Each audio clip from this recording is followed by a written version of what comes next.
Apparently in my previous episode of reviewing Diluc, I made a couple of errors in terms of what weapons and constellations are the best for him. I've never been too proud to admit my own mistakes, so thank you guys for the feedback. The first one was a little rushed, that I will admit. So, as a result, I've decided to make a new Diluc review featuring only his best weapons and constellations. If you're curious about his role and artifacts, refer to my previous episode on him, which you can find in a playlist on the channel or further back in the upload library. As for weapons, my original 5-star loadout options were basically spot on. But as for the 4 stars, apparently my selection for good candidates was severely lacking according to my comment section. I am genuinely really happy that you guys are leaving genuine feedback on my comments instead of just choosing to shit all over me for my apparently really horrible takes. I do appreciate good feedback, so thank you guys so much. I do aim to improve on these videos, so I'm just gonna take a moment off script to thank you guys for your help.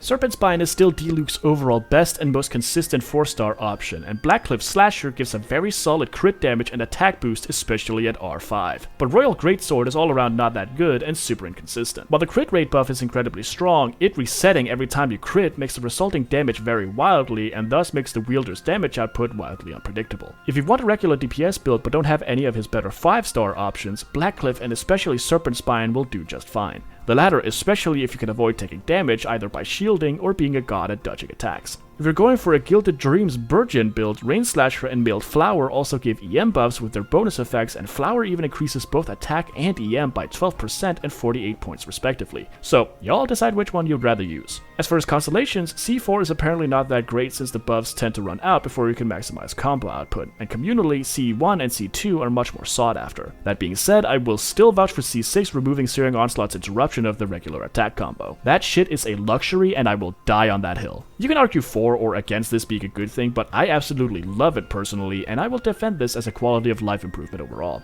Comments be damned. Anyway, that was my new and improved review for Diluc. His score remains the same, a solid 7 out of 10 beats here. His damage is lacking, but his artifact and build flexibility comboed with his general gameplay makes him a treat to play, meta or not.